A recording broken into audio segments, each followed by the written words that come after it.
Welcome back, everyone. Today we're diving into a book that has transformed millions of lives, including mine, Rich Dad, Poor Dad by Robert Kiyosaki. If you've ever felt confused about finances or wondered how the rich really think about money, this is the video for you. We'll explore each chapter in depth, using stories and examples to bring these powerful lessons to life. So, grab a cup of coffee, sit back, and let's explore the world of Rich Dad, Poor Dad. Let's start with the introduction. Imagine being a child with two influential father figures, each teaching you a different approach to life and money. This was Kiyosaki's reality. His biological father, the poor dad, was a highly educated man who believed in the power of a steady job and a good education. On the other hand, his best friend's father, the rich dad, had little formal education but possessed a sharp financial mind. Kiyosaki would spend time with both, absorbing their teachings.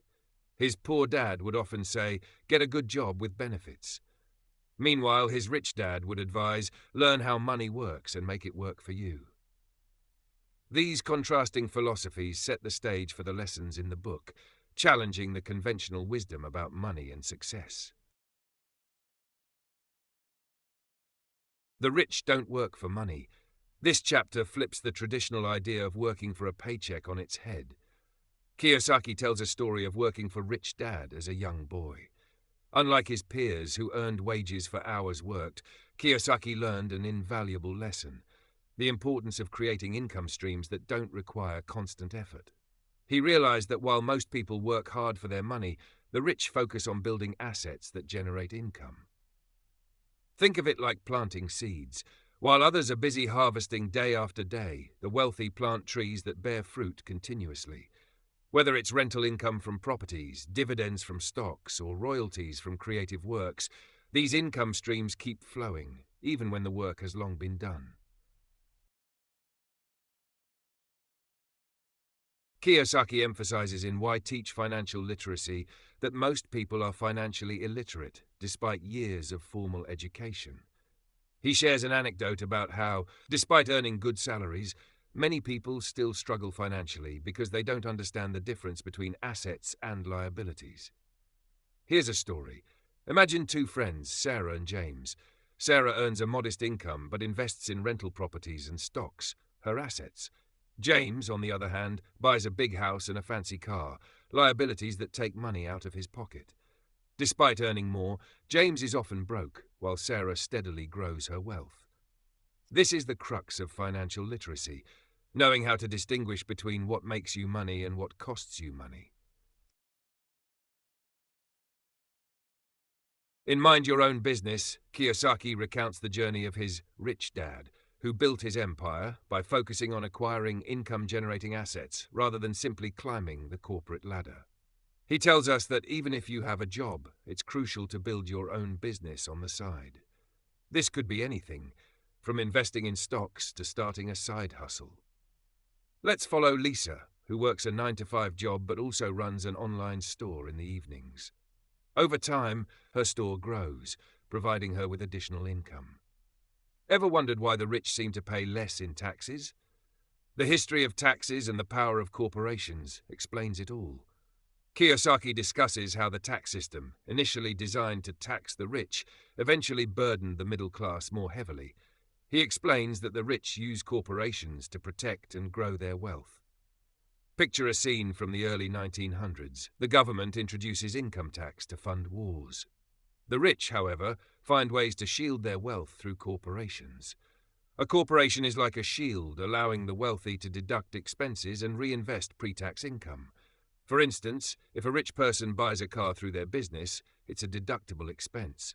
This strategic use of corporations gives the rich a significant advantage, one that Kiyosaki urges us to understand and utilize. Eventually, Lisa's store earns enough for her to quit her job and focus entirely on her business. By minding her own business, Lisa took control of her financial future, a lesson Kiyosaki urges us all to learn. In The Rich Invented Money, Kiyosaki shares that money as we know it is a human invention. He tells the story of how the wealthy have always found ways to create and multiply money. From ancient trade routes to modern-day stock markets, those with financial intelligence have always stayed ahead. Consider the story of Tom, a savvy investor. When the internet boom began, Tom learned about emerging tech companies. He invested early in a small startup that later became a tech giant.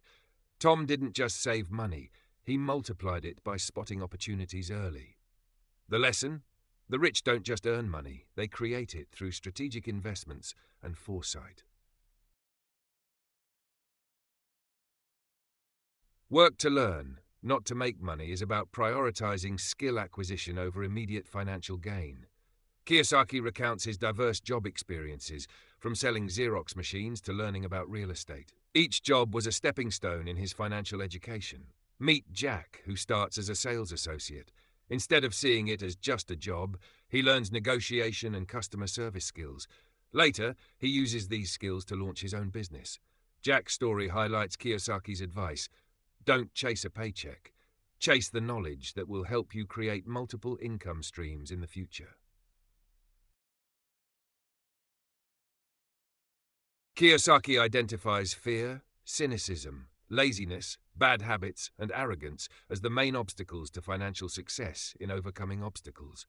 He shares stories of people paralyzed by fear of losing money and others who procrastinate on financial decisions due to laziness. Take Jane, who's afraid of investing because she once lost money in the stock market. With guidance, she learns to manage risks and starts small. Gradually, her confidence grows, and so does her portfolio. Kiyosaki teaches that overcoming fear and taking calculated risks are essential steps toward financial independence. In getting started, Kiyosaki offers actionable steps to begin your journey. He suggests setting clear financial goals, increasing your financial education, and taking small, consistent actions. Let's imagine Mark, who starts with saving $100 a month. He invests in a mutual fund and reads a new finance book every month. Over a few years, his investments grow and his knowledge deepens. Mark's story shows how starting small can lead to significant financial gains. Still want more? Is a call to action to never stop learning. Kiyosaki shares how he continues to attend seminars, read books, and learn from mentors. He believes that the journey to financial mastery is lifelong.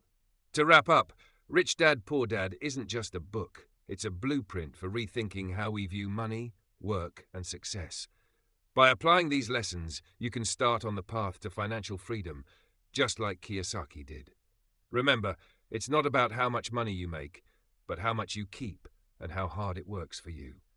Thank you for joining me on this journey. If you enjoyed this video, don't forget to like, subscribe, and share your thoughts in the comments below.